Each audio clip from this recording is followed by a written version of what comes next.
TNCRadio.LIVE, your commercial driver navigation station.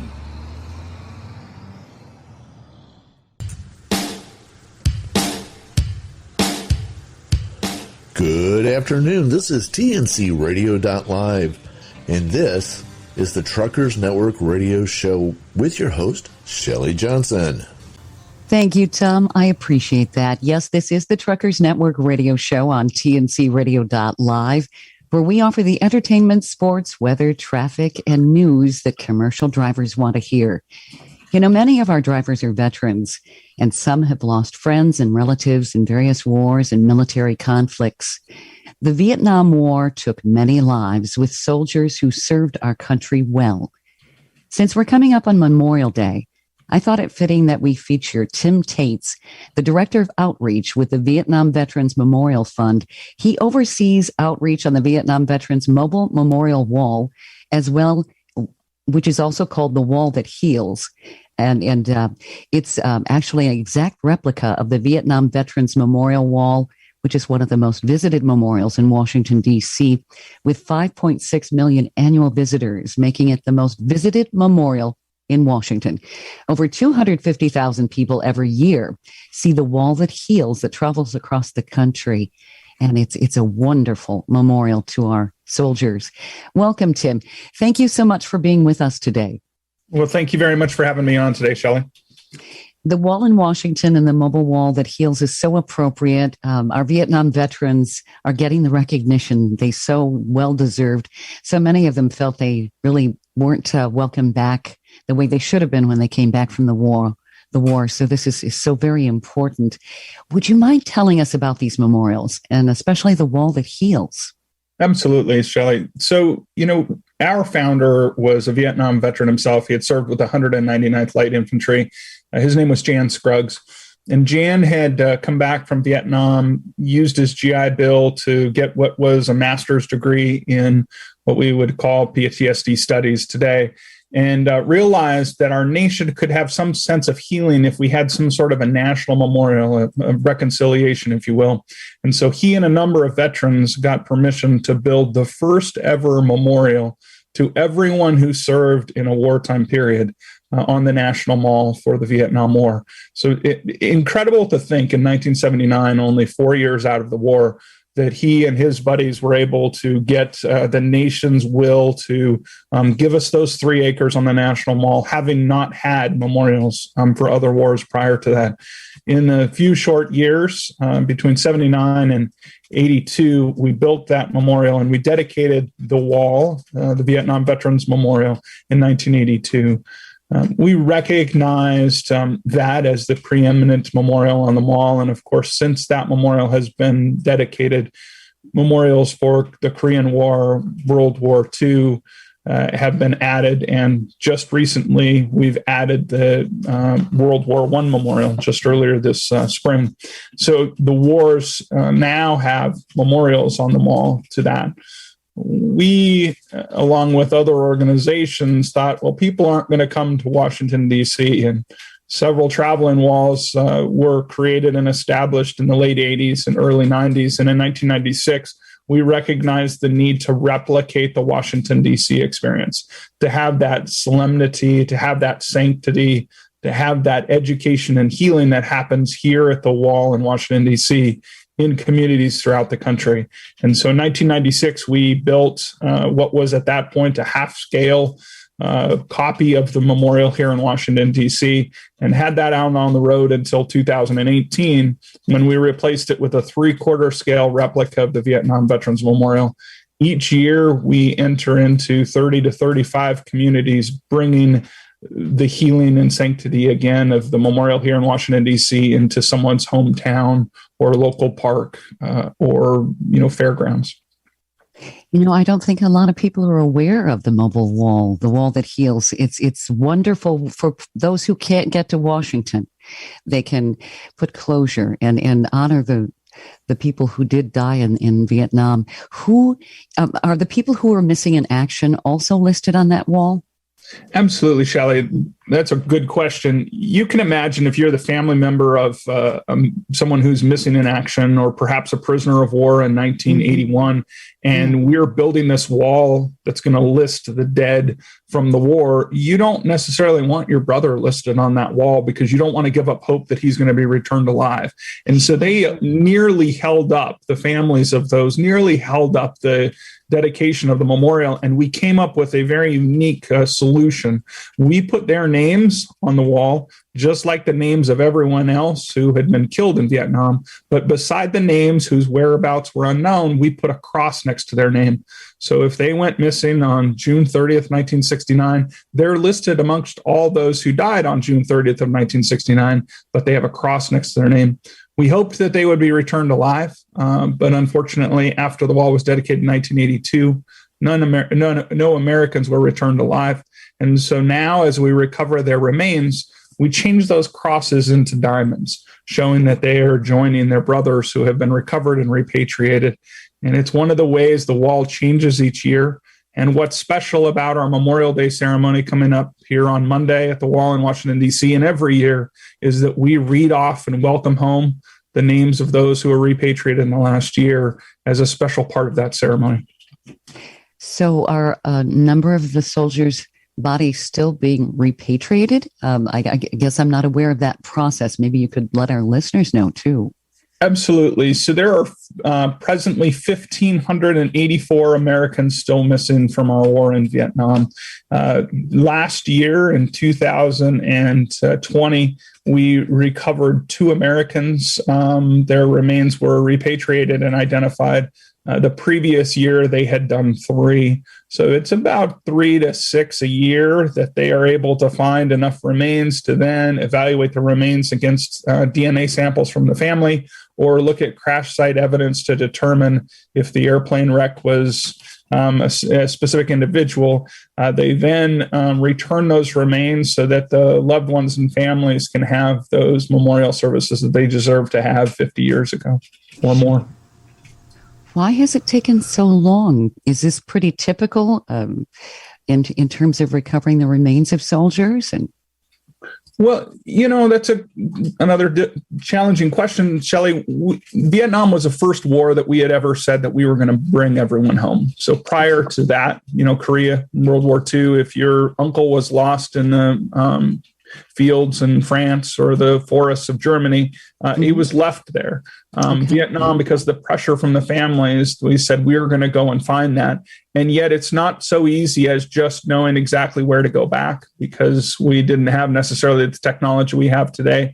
And of course, the jungles and everything else in the recovery makes it challenging to that end as well. And so literally it took us many years to politically get to a place with North Vietnam to be able to go back into their country and have their cooperation. And case by case, they look at all the information they have. They go and interview local witnesses and go back and literally search for remains and spend sometimes weeks combing through earth trying to find remains that are large enough.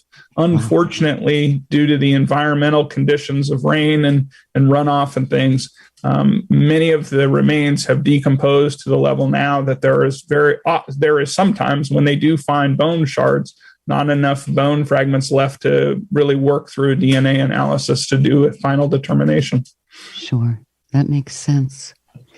So what does someone see when they come to see the wall that heals? If you wanted to maybe talk a little bit about the exhibit and what people are going to experience when they see it.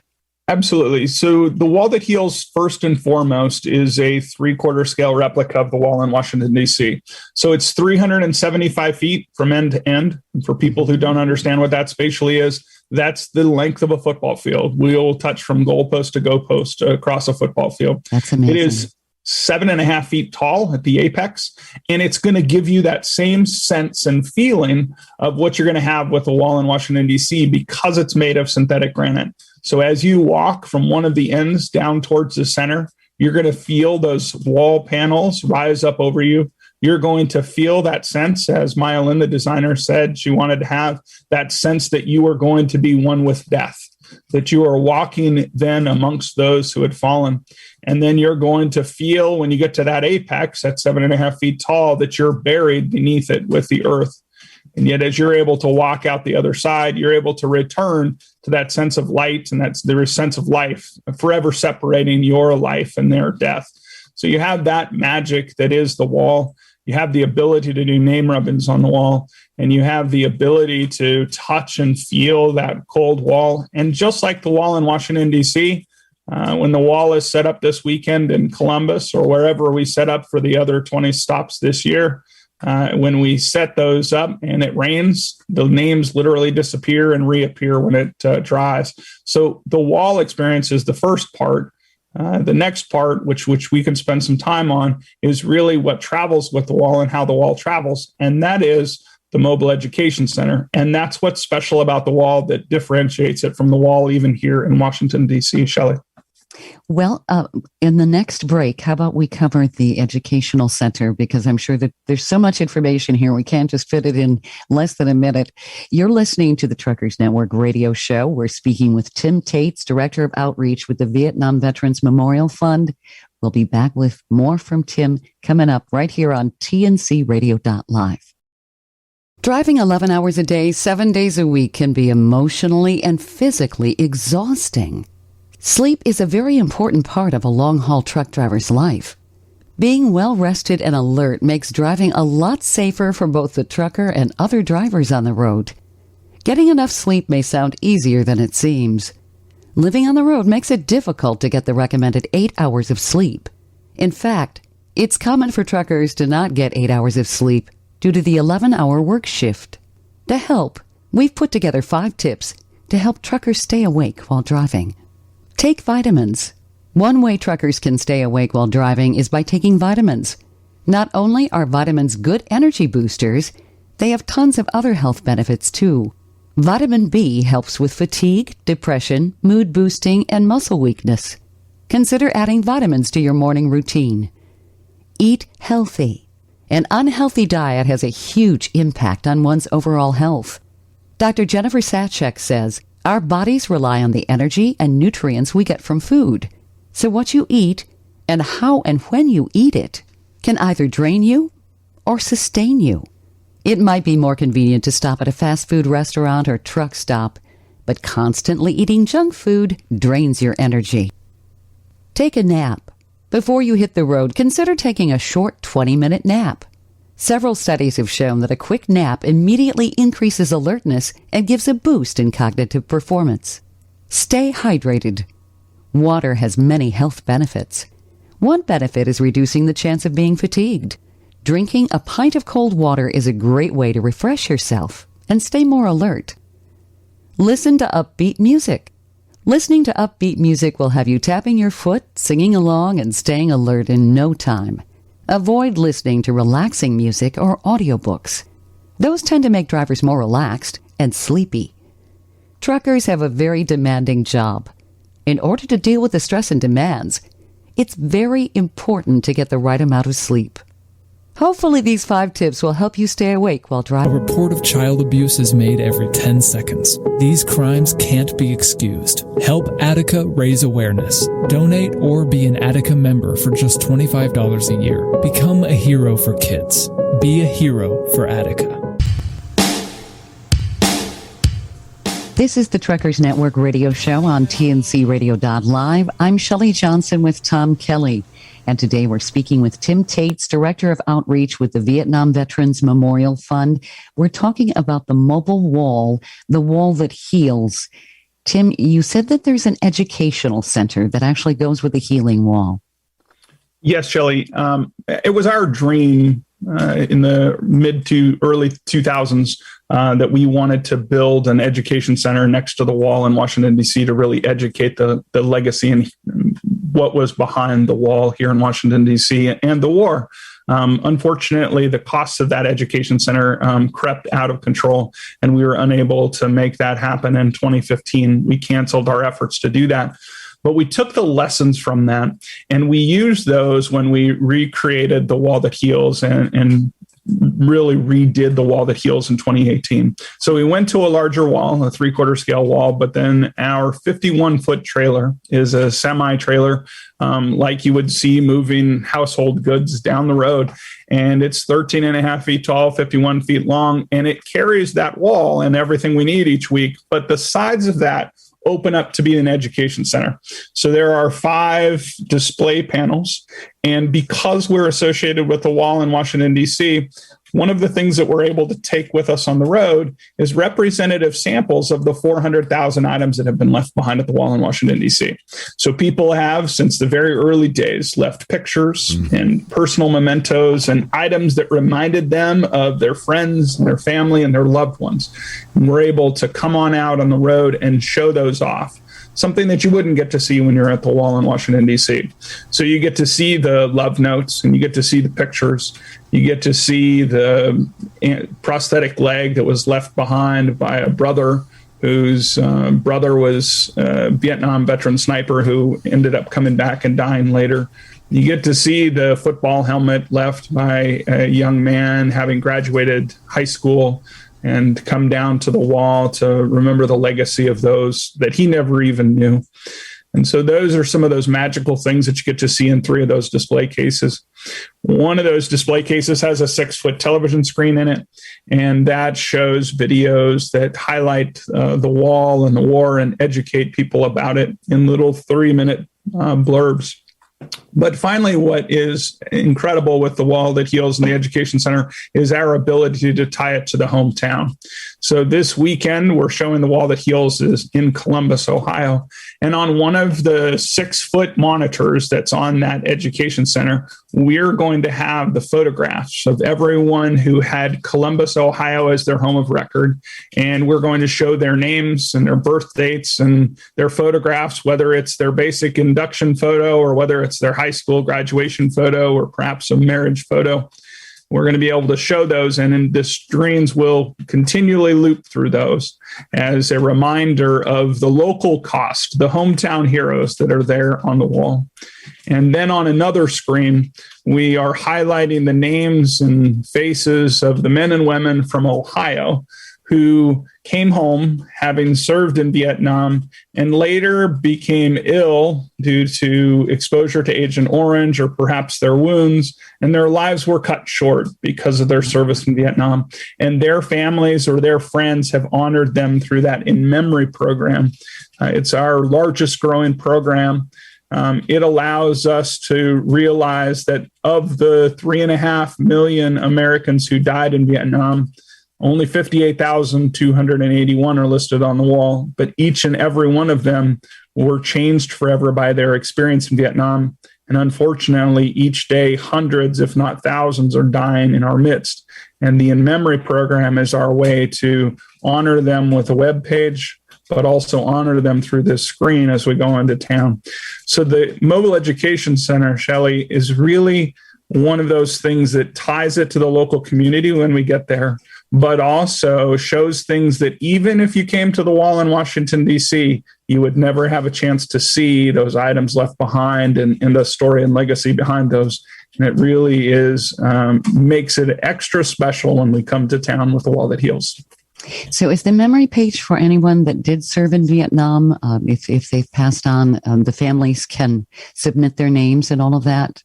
Absolutely. So it's the In Memory program, and it's from our website, vvmf.org/in-memory. And the In Memory program is for anyone who has a DD-214 that showed they were in the Vietnam War zone and a death certificate that showed that they died.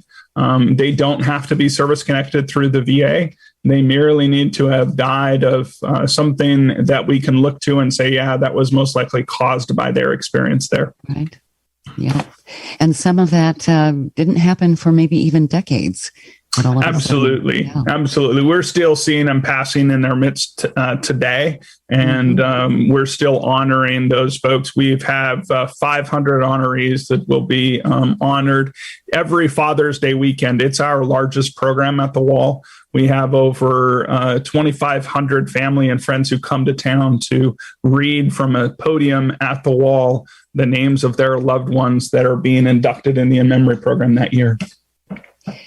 What an emotional experience, but also it gives communities and families some closure, which they really need to have. Absolutely. It really pulls it full circle, Shelley. I think that there are a great many of us. I was not old enough for the Vietnam War, but yet my scoutmaster was a Vietnam veteran. My assistant scoutmaster was a Vietnam veteran. My coaches were Vietnam veterans.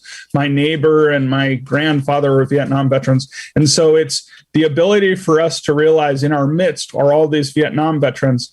Unfortunately, they hid it for many, many years. Sometimes you're just barely learning about it now. And unfortunately, there are times that their service in Vietnam made them suffer for decades and their lives were taken from them. And as community and as family, we can recognize that their service and sacrifice has meaning and never forget that alongside the brothers and sisters they served with in Vietnam. Absolutely. Tom, you said you had a question for Tim?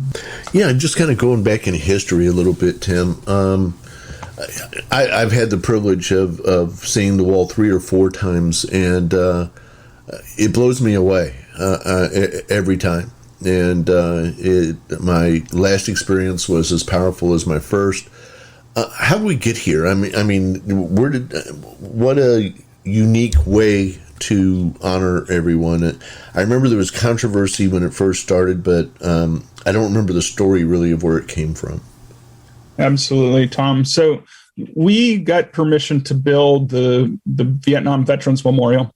We decided we didn't want to pick the best artist or the best architect. We wanted to make it a national contest. And so we opened it up to anyone over the age of 18 who had $20 to enter the contest.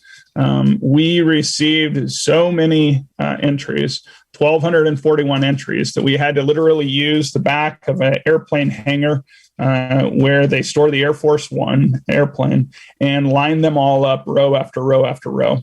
We had 8 judges who went to each of those 1,241, and those 8 judges reviewed them. And in doing so, after 4 days, they all unanimously selected a blind entry that what we now know of as the wall. The entry was submitted by a young lady, a 25-year-old student from Yale University by the name of Maya Lin. Maya Lin was doing it as part of a classroom assignment, and that classroom assignment was to create a memorial for this contest. She came down and visited it, and she came down to the field we had been given and decided that she wanted it to feel as if a knife had carved into the earth, ripping open the earth like the wound that had been exposed upon the United States. And the names would seemingly appear as if they had been running underneath the earth forever. They would overwhelm you in size and number as you walk down that length. And then you could walk back out into that light that was day. The names would be on black granite, so you could have that reflectivity, and so you could have that raw feeling of the earth. And the names would be set in such a way that you could go and walk amongst those that you had served with. So they would be chronological rather than alphabetical.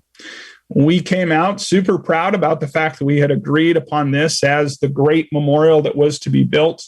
And we showed that off, and almost immediately we were criticized by a number of individuals.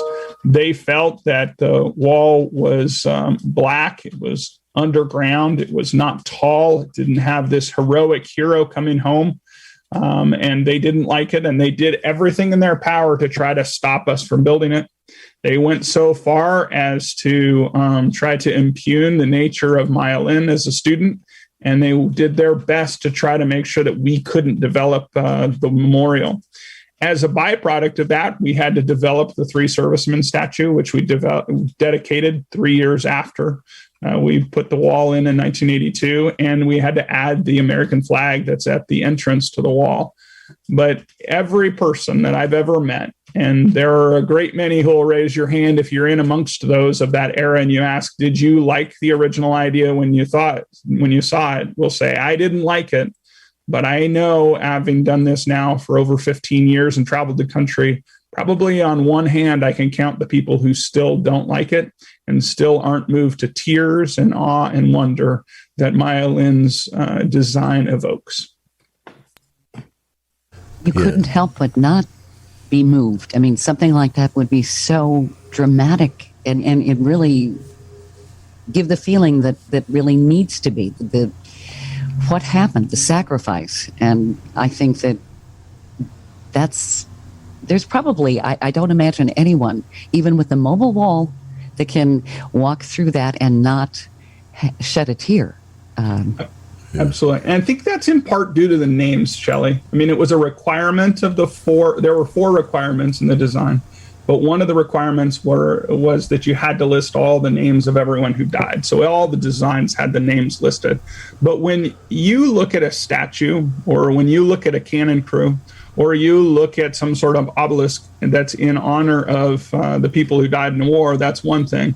But when you look at the names and have to realize what 58,281 names looks like, suddenly that changes your perspective, and you realize the impact this war had on our nation and our communities. Oh, absolutely. And we can talk a little bit more about that in our next segment. We're talking to Tim Tetz, Director of Outreach with the Vietnam Veterans Memorial Fund, The Wall That Heals, and of course the Washington Memorial as well. It's an emotional topic, and to experience something like that, it was needed, and it's definitely something that is helping families put closure and recognize our soldiers that served in Vietnam. You're listening to the Truckers Network radio show here on TNCRadio.LIVE. I'm Shelley Johnson with Tom Kelly. Stay tuned for more coming up. This blog on TNCRadio.LIVE is brought to you by the Truckers Network at app.thetruckersnetwork.net. 6 safety tips for truck driving in hot weather. Driving in the heat can create dangerous situations for truck drivers. Drivers need to take specific precautions before hitting the road in extreme heat. With the incoming heat wave dubbed as a heat dome by the National Weather Service, drivers need to be aware of how to safely drive in these weather conditions. Follow our 6 safety tips for truck driving in hot weather. Every truck driver needs to complete a pre-trip inspection before driving, especially in hot weather. Check tires. Heat can have a huge effect on your tires. As the temperature increases, so does the air pressure in your tires. During the hottest months of the year, it's important to frequently check your tire pressure. Frequently checking on your tires can save you from a blowout. To get an accurate measurement, wait for your tires to cool down before checking the pressure. The heat and friction from the road cause your tires to warm up, which will cause a rise in tire pressure. Also, don't be afraid to take a break every couple of hours to let your tires cool down. While traveling in the summer months, you may want to give yourself some extra time to stop and check on your tires. Protect your engine. Not only should you protect yourself from the heat this summer, but you should also protect your engine. One way to keep your engine from overheating is to frequently check the engine oil. The oil keeps the engine cool and keeps the parts running smoothly. Engine coolant is just as important as engine oil. Coolant helps prevent the engine from overheating in extremely hot temperatures. Keep an eye on the coolant temperature gauge while driving. If the gauge goes above the safe temperature, pull over and see what's going on. Failing to assess the situation could lead to engine failure. Also, make sure to check for leaks in the hoses. A cracked hose could lead to engine failure. Tips to protect yourself from hot weather. It's just as important to protect yourself during extremely hot weather. Follow these steps to keep yourself cool and safe during these hot months. Stock up on water. As the temperature increases, you need to increase your water intake. Make sure to always have water in your truck. You never know when you might get stuck in traffic or break down on the side of the road. Wear sunscreen. Many truck drivers forget this step. Even when you're in your truck, you're still exposed to the harmful UVA rays from the sun. Make sure to put sunscreen on before hitting the road. Wear light-colored clothes. Light-colored clothing reflects light, and dark-colored clothing absorbs it. Wearing light-colored, loose-fitting clothes helps you stay cooler and more comfortable on the road. And be sure to check out our blog, 6 Safety Tips for Truck Driving While Driving in the Rain. This blog on TNCRadio.LIVE was brought to you by the Truckers Network at app.thetruckersnetwork.net. This is a very special shout-out to all our truckers. From Starcom Racing's Quinn Hoff on TNCRadio.LIVE. I just wanted to give a special shout out to all the truckers out there listening. There's a lot of storms out there. Just stay safe. And I appreciate everything they do for our country. Like I said, that I don't know if you guys heard earlier, without trucks, America stops moving. And I know that well myself, coming from a family trucking business. And, obviously everyone needs truck drivers. So if you need a truck driving position, be sure to check out House Transfer. And I appreciate you.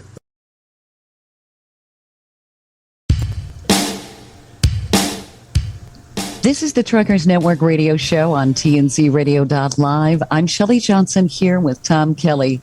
We're speaking with Tim Tetz, Director of Outreach with the Vietnam Veterans Memorial Fund, and especially the wall that heals, that travels the country. I'm just amazed. It's the length of a football field, but you have it on, you said, a 51-inch trailer. I'm amazed you could put all of that in a trailer. Logistically, tell us about how you do all of this. So it is really a wonder every single week, Shelley. We are blessed in that we have an incredible team of about 10 to 12 of us that travel around the country. So when a community hosts it, our team shows up on a Tuesday, having worked with the community for over a year, sometimes 2 or 3 years, to get it ready for that day that we come in. The wall is traveling from wherever it was the previous week, and we meet the trailer and the truck at somewhere outside that community, usually about an hour away. And we gather there with motorcyclists and classic cars and law enforcement and first responders. And the last hour going into a community is really that escort into town. It's that homecoming. We often, like your listeners, have Vietnam veterans who are on those motorcycles or in those cars, and it's the first time that they've ever had people gather beside the road with flags, to have giant garrison flags hanging over the road to welcome them home. And so it's an opportunity for these communities near and far, as we get close to where we're being hosted, to welcome home the veterans in that parade and welcome home the veterans who are listed on that wall. That's so appropriate.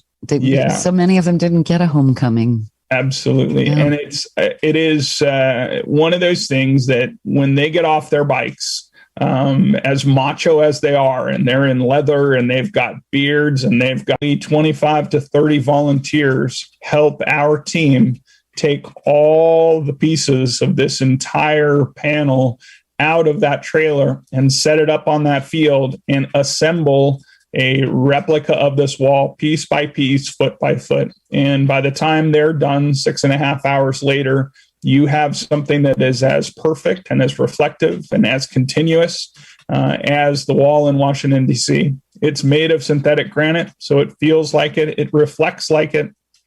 And, one of the things we were able to do when we built the wall in Washington, D.C. is we could only do the lights that we had, the technology of the day in the late 80s.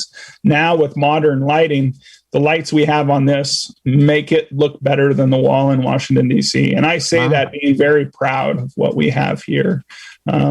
So the community then ultimately for the next 4 days, from Wednesday evening all the way up until Sunday afternoon, 24 hours a day, we'll have upwards of 100 to 150 volunteers that'll be there around the clock to engage with the thousands of visitors, to welcome them, to help them find names, to give them a shoulder to lean on, and maybe give them a Kleenex to wipe a tear from their eye, to educate them about the memorial and to help them explore that mobile education center, and to all in all provide the hosting that is necessary when you have a national memorial in your backyard. And then on Sunday afternoon, probably 25 to 30 volunteers will then again gather, and they'll have the opportunity to do what I call the greatest game of Tetris that happens every week. And that's where we take those panels and those pieces and everything that's out there on that football field and put that back into that trailer and pack it up so that it's safely and concisely stored again. And we'll put it on the road, and it heads on down the road, being hauled by our partner truckers to the next stop. And we repeat that 35 times a year, week in and week out, from February to November. So how do you put it back? I've never been able to put anything back in the original packaging from a store, let alone I can't imagine a wall that big. Agree. Well, Shelley, I understand you're in Michigan, so why don't you come join me? You can come take it out in Clinton Township. We can put it back in, and you can take pictures next to it, and we'll show you. It's a wonderful thing. We're practiced. It takes a long time for us to get it, but it's wonderful thing that we'll take high school students, we'll take veterans, we'll take honor work people, and they'll literally, whatever skill set they bring to us, we're going to get them to have the expertise to put it up each week and take it down. And that's one of the wonderful things about our communities, is that they've done such a great job, and they've looked forward to this in so many ways that they overcome the impossible on every front. So was the Healing Wall one of the first to do this? No, the Wall That Heals, there's 5 walls that travel. We're the largest at 3/4, and we're the only replica. So we have mistakes on ours that are the mistakes that are on the wall in Washington, D.C. And we have the same layout and everything else. So we really did our best working with a company out of New York to make this an engineered design that is, takes the beating that it happens each week, but it works in snow and rain and bright sun and everything else. And so it's really a wonder of engineering skill to sit there and see something that can withstand a 50-mile-an-hour gust one day and withstand a downpour the next, and the beautiful bright sun of a great day. So it's fantastic. And, I think the great thing about working for this organization, as long as I've had, is that whenever you come to a problem, there's always someone who comes up with a solution. So in 2015, we had a problem. When we went out on the road in 1996, we started with a pickup truck because our wall was carried in a little 10-foot trailer. And as our wall got bigger and as our exhibit got bigger and bigger and greater, and we started adding the education center and those pieces, we had to get bigger and bigger trucks. And for about 5 years, we were donated a truck from the trucking industry, and we had our road team were truck drivers. Their first responsibility was a truck driver. Their second responsibility was learning how to pack and unpack and set it up. And they were okay when it came to educating people about the wall. But in 2015, we lost that. And we approached the Truckload Carriers Association and said, hey, we'd like you to help us find another truck. And I have to salute their leadership today, because they said, Tim, you guys are awesome at the wall.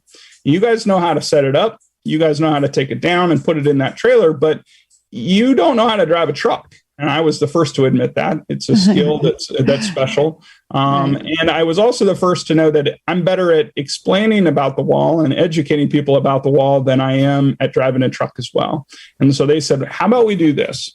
We're going to take our partner companies and we're going to ask them if they will donate a truck and they will donate a driver to haul the Wall That Heals as it goes across the country.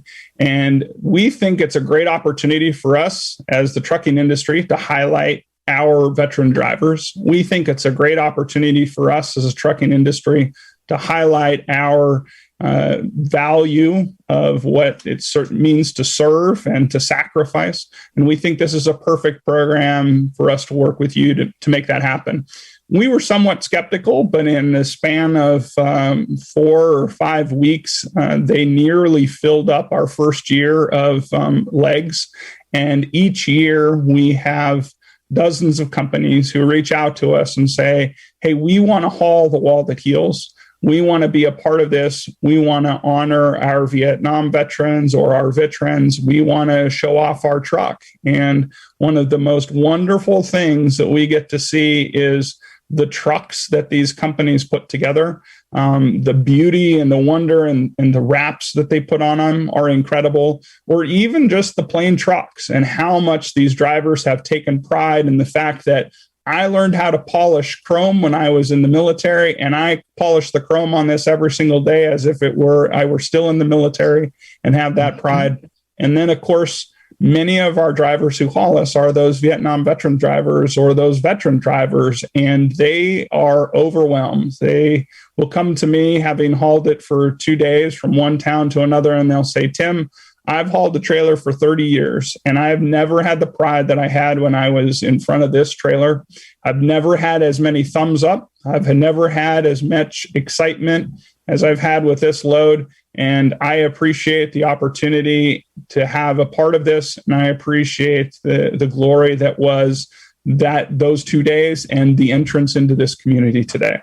It's truly a labor of love and a wonderful tribute to our Vietnam veterans.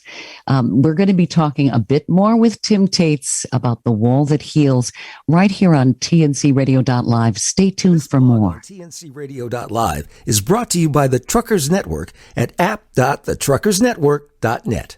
4 things to consider before becoming a hazmat tanker driver. The demand for truck drivers is higher than ever. There are many different types of truck driving jobs.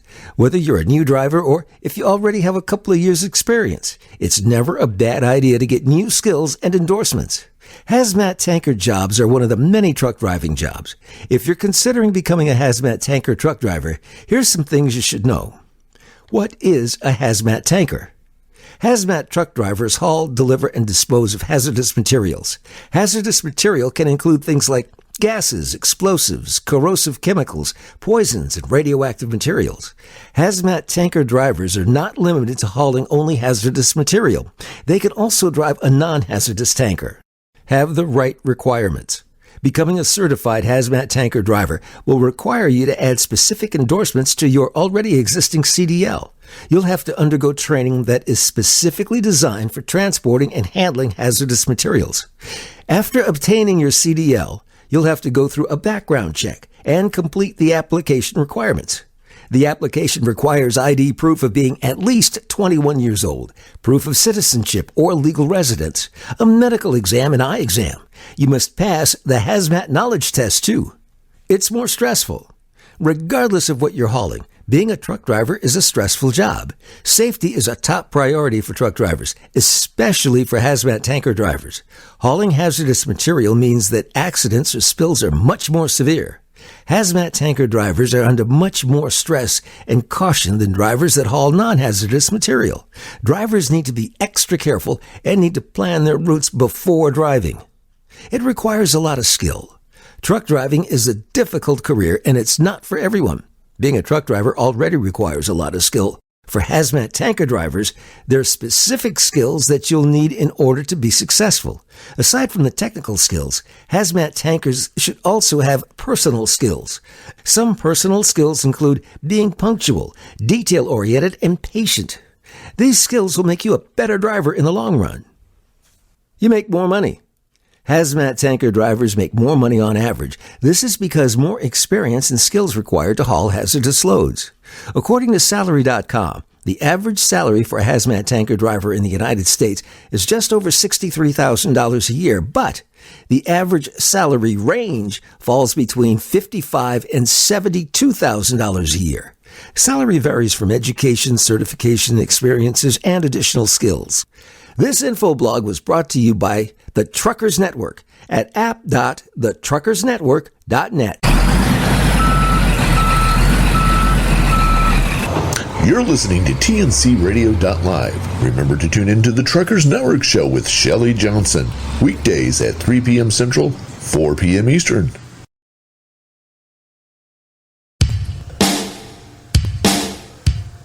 This is the Truckers Network radio show on TNCRadio.LIVE. I'm Shelley Johnson here with Tom Kelly, and we're speaking with Tim Tetz, Director of Outreach with the Vietnam Veterans Memorial Fund. We're talking about the wall that heals that goes around the country. Tim, it's just amazing. This memorial is so phenomenal, and it touches the heart with what you're doing. What types of reactions? I bet you've gotten reactions all over the country. I can't imagine anyone going through that without being really touched somehow. Yeah, the wall is magical, and we call them wall magic stories. And it's the stories that come together that you're just blown away by. And it's the people that the wall brings together that drives you to tears and laughter. And it's the stories that you hear at the wall. There are a lot of tears. There certainly are a lot of tears. There's a lot of folks who come to the wall, and you might think, and I think the wonderful thing that we have about the experience of the Vietnam War on the wall is the fact that we're now 50 years or more from the early days of the war. And so there's a lot of healing that has happened in our nation in those years, and the wall has been a part of that. And I can tell you, I've been in places where we had a lady who came to a stop one time with a beaded bag. It was this incredibly beautiful buckskin bag, and it had been obviously built by hand and had been hand stitched with these beads in it. And it was this giant, incredibly beaded symbolization of the peace symbol. And she brought this and wore it, and she walked down the wall, and she had tears in her eyes, and she started crying, and then she started hugging all the volunteers, especially the volunteers that she saw in her midst who are wearing Vietnam hats or vests. And she said, in the quietest voice, she said, "Thank you very much." And they were, of course, standoffish at a moment being approached. Those big burly guys sometimes don't want those hugs. And she did that, and she went around for hours, and she came back the next day, and she went around for hours and did it. And many men got many hugs over the days. At the end of the week, she took that bag, and she put that bag right at the apex of the wall.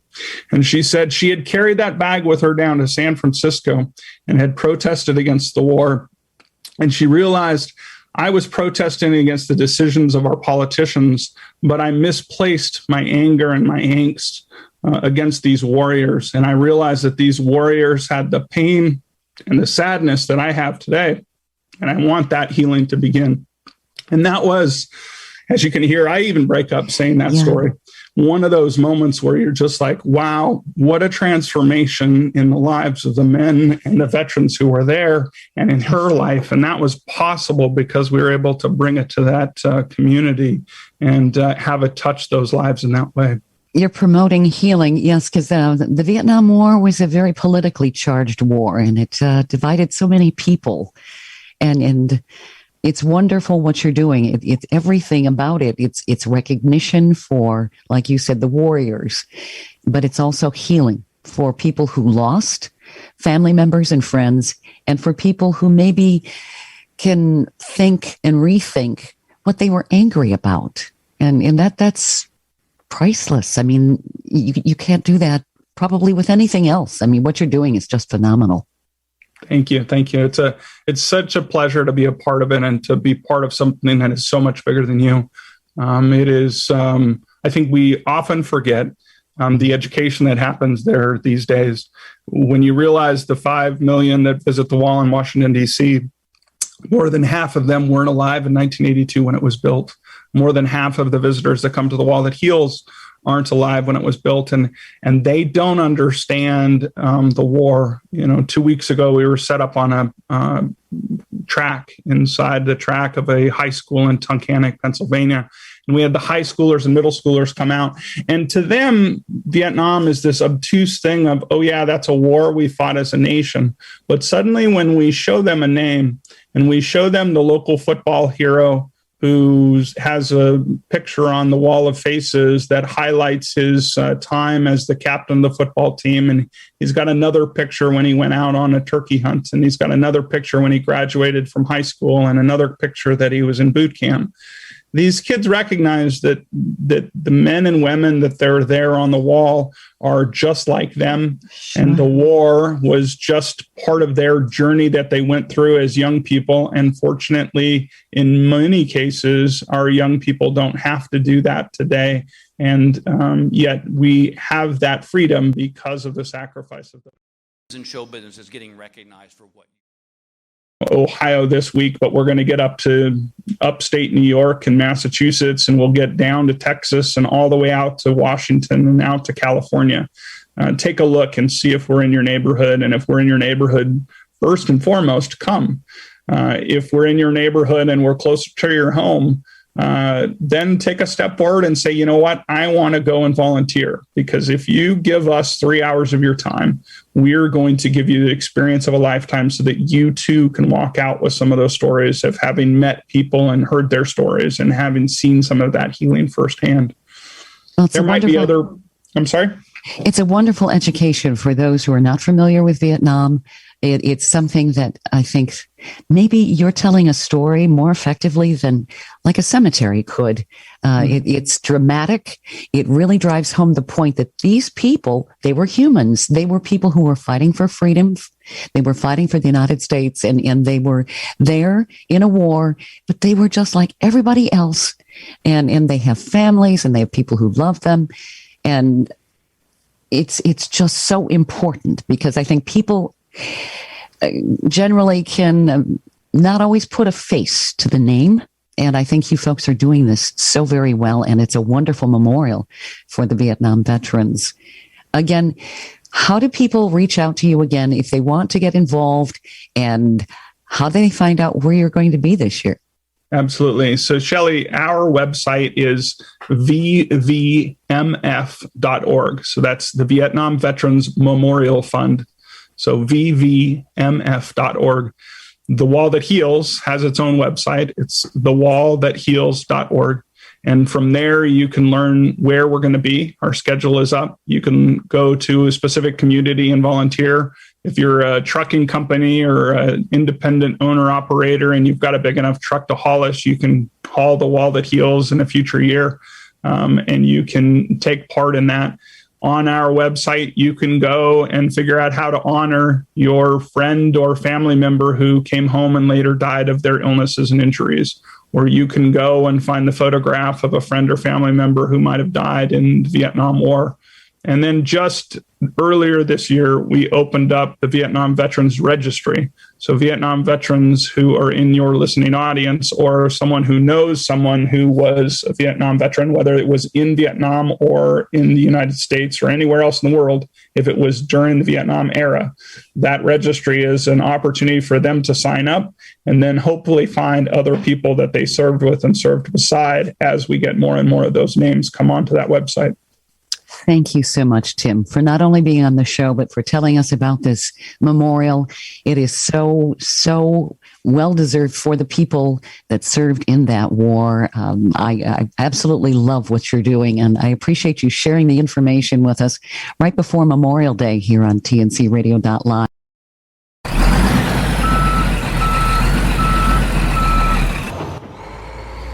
TNCRadio.LIVE, your commercial driver navigation station. Hi, this is Tom Kelly, managing partner of Emsico LLC, doing business as TNCRadio.LIVE. The website TNCRadio.LIVE and any content or podcast related to the website are copyrights of Emsico LLC, copyright 2021. All rights reserved. Any redistribution or reproduction of all or any part of the contents in any form is prohibited other than the following. We welcome you to download and play the publicly available podcast and share with others for personal use. Please acknowledge TNCRadio.LIVE as the source of the material. You may not, except with our express written permission, distribute or commercially exploit the content. And while we endeavor to keep the information up to date and correct, we make no representations or warranties of any kind expressed or implied about the completeness, accuracy, reliability, suitability, or availability with respect to the website, the podcast, or the information, products, services, or related graphics contained on the website or podcast for any purpose.